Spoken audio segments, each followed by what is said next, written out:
afternoon, folks. I am Robert Chappell, the executive editor of Madison365, with your daily update for Tuesday, the 13th of April. Before we begin, I'm going to talk about this Johnson & Johnson vaccine business because I'm irritated by the FDA and the CDC and how they rolled out this messaging about the pause in the administration of the Johnson & Johnson vaccine. I think they did a very poor job with the messaging of it, and I'm going to break it down and lay it out for you. But first, it is Tuesday, which means yesterday was Monday, which means yesterday was Metcalf's Monday. And because there was so much going on in Minnesota and elsewhere that I forgot to do the sponsor. So we're going to call it Metcalf's Tuesday today. And I'm going to let you know that Metcalf's is a really strong supporter of ours and a supporter of good journalism, and we appreciate that. And they are a fourth generation, family owned and operated market with stores in Madison at Hilldale Mall and behind the Westtown Mall and in Wauwatosa at 68th and State. They work to support local farmers and products and have 3,500 local products on their shelves. Because they value your health and they understand we're still in a pandemic, you can order online for pickup or delivery anytime at shopmetcalfs.com. The other organization I want to mention today is UW Health. Not only are they a sponsor of the Daily Update, as you've been seeing with the video ads and stuff that I've been giving you, they are a sponsor of the Men's Leadership Summit, which starts tomorrow and Thursday, all day long, virtual online event, specifically for men of color, but anybody can attend. But it's men of color dealing with issues of fatherhood and entrepreneurship and toxic masculinity and being the only black guy in the workplace kind of issues. A lot of different topics we're going to tackle over the next 2 days, and it's free. Thanks to sponsors like UW Health. Because the sponsors were able to help us cover the costs, we make it free for you to attend. You can go to WisconsinLeadershipSummit.com, click on the Men's Summit, and you'll see the registration there. You do have to register, but it is free. Okay, so let's jump into the vaccine issue first, and then we'll do the COVID numbers for today.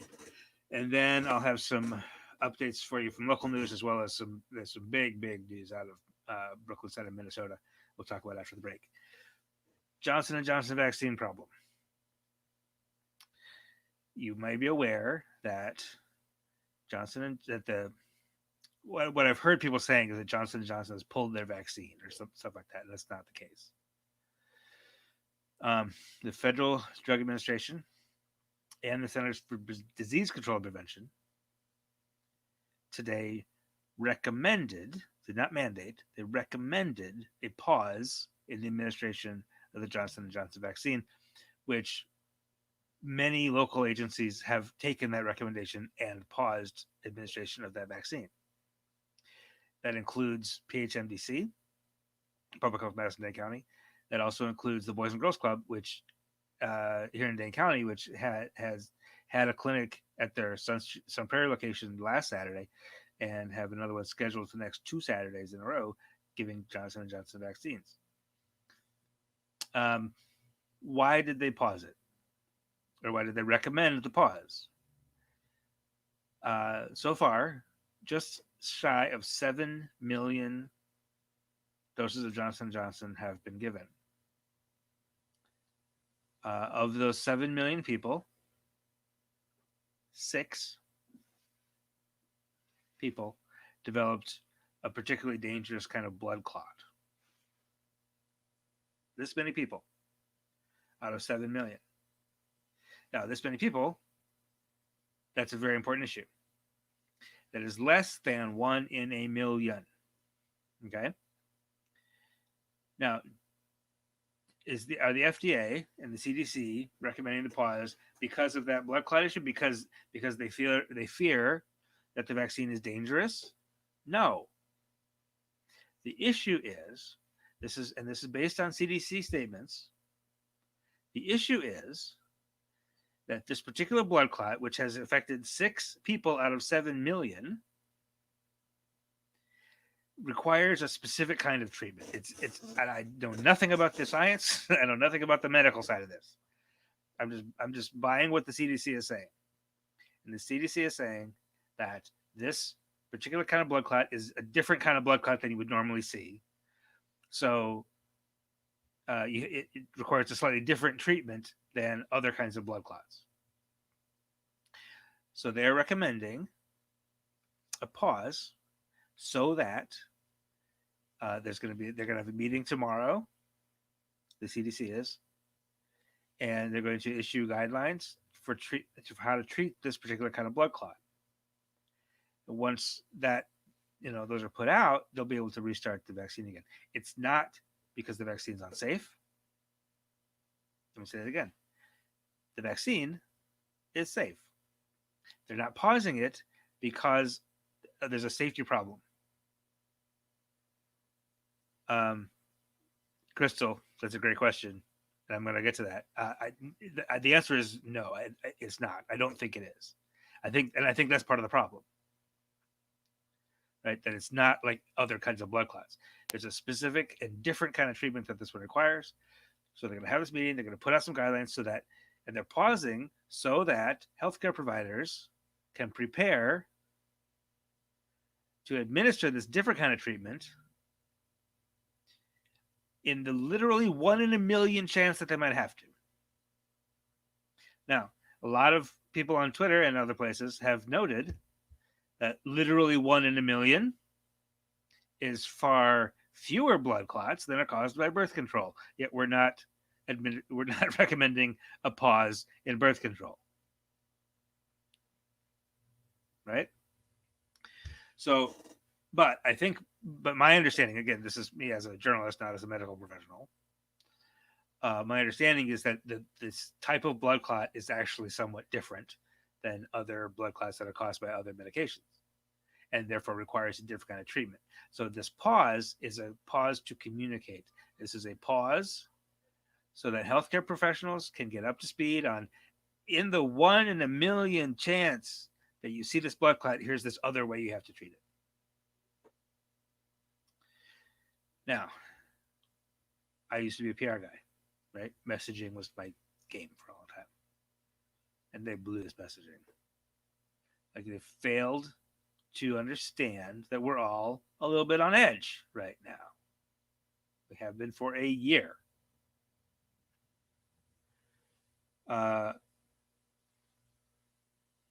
Yes, this is true. Yeah, I should have said this. It's rare blood clots. It's a rare kind of blood clot, and it's in your sinuses. It's in your brain. It's, for those 6 people, it was tremendously dangerous, right?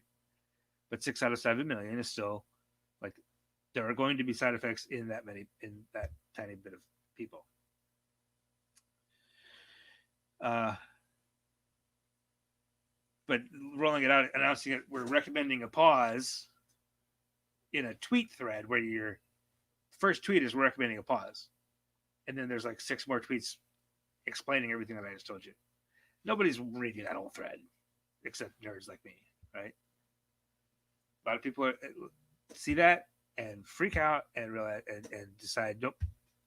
See, I told you the vaccines were not safe. The vaccines were not tested enough. Blah blah blah. That's just not the case. Okay. So, first of all, the biggest takeaway is, oh, thank you, LJ. Thank you so much. Everybody look at the Facebook comments. There's I'm not going to click it right now because then I'll get lost in it and you'll be just watch me read. But Dr. Combs here offers a link with some more information. So I appreciate that. Thank you very much. The Pfizer and the Moderna vaccines are fine. They're still fine. There's still side effects.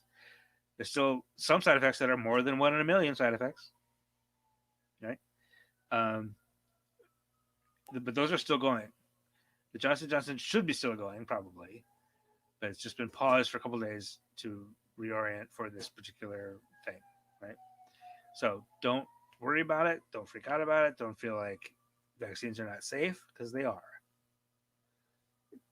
Don't let anybody tell you that the government has stopped vaccinating people, or that it has that these vaccines are experimental, or that they're scary. It's literally less than 1 in 1 million had this one particular blood clot. So they just had to pause to communicate this specific kind of treatment for this specific kind of blood clot, which is a more rare one than normal blood clots, right?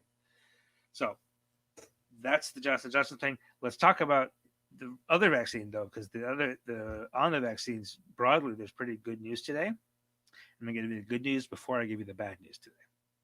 Okay, the good news is we're looking at 97,000 doses given in the past, or reported in the past 24 hours. 97,000. Um, no, I'm sorry. Rewind. 29,000, which is still pretty good for a Tuesday. There's 97,000 allocations available. 29,806 are reported in the past 24 hours. 17,000 people finished their vaccine. About 15,000 people got their first shot. That's all great. We're 24. That's not right. I think we're past 25% now. Let me just check. We're at about 1.44 million people completed. Almost 2.2 million have gotten one dose. We're at 58,000. We're still at 58,000 per day that have been. We're doing about 58,000 doses a day, which is great. I'm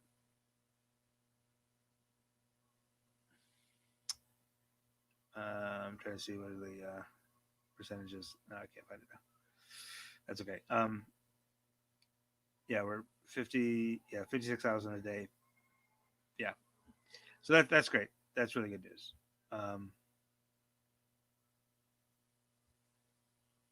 Oh, sorry. Here we go. 24.8% have completed their vaccine. So we're just shy of 1 in 4, which is great.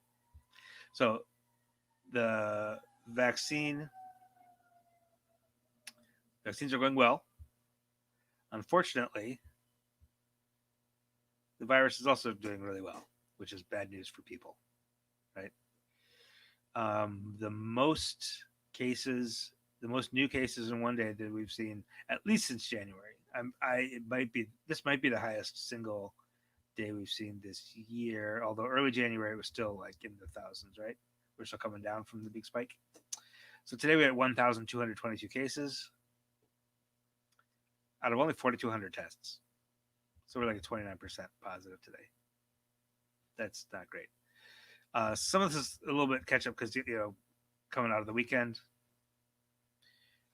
we're not getting as many reported on the weekend and on Monday. So coming into Tuesday, you expect a slightly higher number. You don't expect it to be 3 times as much as yesterday. Yesterday were 402 cases. Today 1,200. It's a lot. The positive test rate, the 7 days, 3.8% of all tests were positive in the past 7 days. That's the same as it was yesterday. It's basically the same as it's been for almost a week now. So, it's almost 4%. We don't like that. We'd like to see that going back down. At least it's not going up. At least it hasn't gone up in like 5 days. That's the best I can say about it. 3.8% is too high. Has to be below 3% before we can really say we've got this thing under control. As long as that's over 3%, the vaccines, we're just chasing it. You know what I mean? Like we're just trying to get the vaccines and we're trying to catch up with this virus. If we can get the virus under control, then work on the vaccines. You know what I mean? It just would, I would feel better about it. We are now at 837 new cases per day. Now, the one ray of hope here is that we're still also at only 6 deaths per day, which is not very many in the overall scheme. We report 10 new deaths today, which is, 10 people, still 10 people. But that's lower than we've seen on, Tuesdays and Wednesdays are typically the day when you see the most certifications of COVID fatalities. So usually that's slightly higher than 10. So that's I'll take that. I think that is all the COVID information. Thank you, Lisa, for your kind words. Um, Unless you have any other questions, feel free to drop them in the chat. When we come back, we're going to have some local news as well as some updates from Minnesota that are, frankly, surprising and kind of a big deal if you haven't been watching news all day like I do. We'll get you caught up to speed on what's happening in Minnesota, and there's a Madison connection now too that I want to mention to you as well. So don't scroll away. We'll be right back after this word from UW Health. Here in the Midwest, community is important. Having a healthcare system that's looking out for us, that's actively addressing the racial disparities in healthcare is important. When we can get good quality care, we can do more. We can achieve more. We can be the kind of community we want to be, and that's really important. UW Health. Remarkable medicine. Remarkable care. All right. So today, I don't know if you've seen this. I don't think I've really talked about it here before, but we have a new feature every Tuesday called 12 Rounds with Henry Sanders. When years ago, after we first launched, we did this thing 12 on Tuesday, where we had 12 questions. These are written responses. These aren't like hard-hitting journalism by any means, but we have 6 questions that we send to everybody, and then each subject gets 6 of their own questions. Some of them are kind of heavy. Some of them are more light. Some of them are like chocolate or peanut butter, top 3 MCs of all time. But some of them are more heavy. Like what advice would you give to a person of color who's moving to Wisconsin? And today's subject is Jihan Bakari, who is the vice president of diversity, equity, inclusion at WPS Health Solutions. And I'm mentioning this because it's a good read. But one of the questions that Henry, our CEO and publisher, posed to her was, why do DEI programs fail? Because a lot of them do. A lot of companies, especially lately, have tried to institute diversity, equity, inclusion programs, and they never quite get off the ground, or they don't achieve their aims. And she's got some really interesting thoughts. And she's also got just a lot of interesting stories. So check that out. It's on Madison365.org. Also today, the Big Brothers Big Sisters are honoring their Bigs of the Year, which they do every spring. You know what Big Brothers Big Sisters is. You have a big and a little, and the big is like a mentor to the younger kid. And this year was tough for them. It was tough to do the Big Brother Big Sister thing virtually, right? But they're still are awarding and honoring Andres Gomez as the Big Brother of the Year, Krista Wozniak as the Big Sister of the Year, and the Danielson family as the Big Family of the Year, who all overcame those challenges and were still able to provide mentorship for young people in the community. Dave Dahmer has that story on Madison365.org. Moving to national news, the Derek Chauvin trial in Minneapolis. The defense rested today. The defense just got started. The prosecution rested today.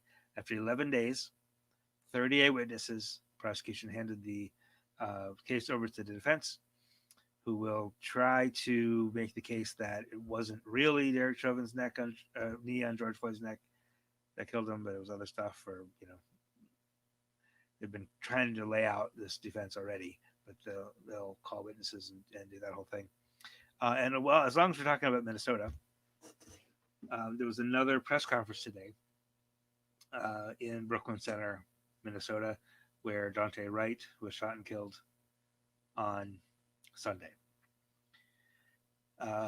As a reminder, yesterday was announced the police chief yesterday released body camera footage that showed that Officer Kim Potter, who's a 26-year veteran of the force and, by the way, the police union president,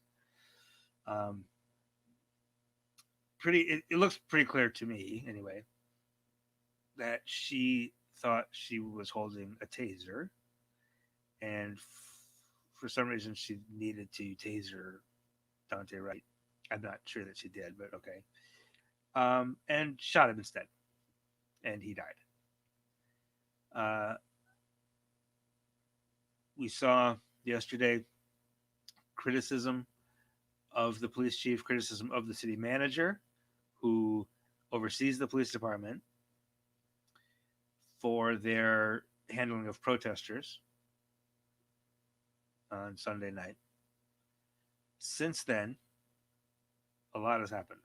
Since then, the city council voted 3-2 to hand command of the police department over to the mayor, who's a young black man named Mike Elliott, who was pretty forthright in the press conference yesterday. He said that officer needs to be fired. The police chief tried to leave the press conference, and the mayor made him come back and take more questions, which was quite remarkable. Since then, that happened yesterday. Today we learned that the city manager, the police chief, and the officer that shot and killed Dante Wright are all out of their jobs now. The city manager was relieved of his duties. I guess that's how it was said. That my understanding is that he was not fired for the shooting of Dante Wright. He was fired for the handling of the protests. I don't know about the police chief and the officer. They both resigned today. Don't know if it's one of those requested resignation situations or not. But they're both gone. And there was a press conference today where the mayor made it clear that he wants the prosecution of Officer Kim Potter to be handled by the Attorney General. He just feels like it's the type of case and the high-profile nature of it. It should be taken out of Washington County, which is the neighboring county, the Hennepin County, and handed to the Attorney General, who, by the way, is Keith Ellison, formerly member of Congress, the first Muslim member of Congress. So that's what I know now. It's remarkable to see that within um, 2 days, you have a real cleaning of house in this particular situation. It's you don't usually see that. You usually see ongoing investigation. We have to wait and see, due process, etc. But the mayor of Brooklyn Center is not messing around, so that's surprising. But we will see what happens. I would expect a criminal prosecution, but we'll see. We will keep you up to date with that, as well as one other thing. There's a Madison connection to this that I almost forgot because I actually haven't written the story yet, but I wanted to let you know that there's an organization in Madison called Feeding the Youth. It's founded and run by Jasmine Brown, and I talked to Jasmine today. And they basically started as a couple of friends when George Floyd was killed by the police officer in Minnesota. There were protests here in Madison the following Saturday, and Jasmine and a friend of hers basically set up a grill and got some water and some food, and they're like feeding people while they were protesting. Just kind of supporting people as they were out expressing their views and letting their voices be heard. And then they started doing that more. They did that for a couple months of protests, and then they started to do that for homeless encampments, and they basically ended up starting this organization called Feeding the Youth. And this organization is taking a road trip to Minnesota tomorrow. There are at least 3 protest actions planned tomorrow night, Thursday night, Thursday night, Friday night, Sunday. And this group is taking 5 people and 400 hot dogs and a couple hundred brats and a couple hundred burgers and a grill up there. And what was interesting is I was talking to her today. It's not only that you're feeding protesters, but just having a cookout. Turning a protest into a cookout kind of takes the edge off the vibe a little bit. Makes the whole atmosphere a little bit less inclined to escalate to violence. Right? She's very clear. I'm not going to tell you how to protest. I'm not going to tell you what you do with your anger. But I got some hot dogs on the grill. You want one? Kind of just smooths out the vibe a little bit, which I think is really remarkably smart. But they will have to buy more food when they're up there. And they also bring along like medical supplies and like goggles, and stuff like that. And yes, Margie, your question anticipates what I was just about to say. I'm going to have a story up in the morning. I just talked to her today. I got to find a photo. I got to type it up. But tomorrow morning at Madison365.org, you'll see that story about this. And that'll have a link to where you can donate. Because as I was just going to say, they need to, they're certainly going to have to buy some more food up there, especially if they're going to 3 different events. And you can find them on Facebook. If you just search Feeding the Youth on Facebook, you can find them, and there's ways to donate there, Venmo, Cash App, whatever. But there's also a link on their website where you can donate, and I will have that in the story. So look for that story tomorrow morning. It'll be up at 6 a.m. There'll be a link in there for you to donate and support that if you're so inclined. And I can't even add anything to this, Ryan. Well done. Thank you. All right, that is the news for today. It's a beautiful day. It's a bit blustery and windy and chilly, but still a nice day to get out for a walk if you can. Take care of yourselves, and I'll be back tomorrow. Oh, I should let you know, tomorrow and Thursday, because it's the Men's Leadership Summit, and I'm like helping out put that together. The updates will be later the next couple of days. It'll be a little bit after 5 before I'm on tomorrow afternoon and Thursday. So we'll see you tomorrow around 5:15 tomorrow. Until then, take care. Have a wonderful evening. This is 365 Media.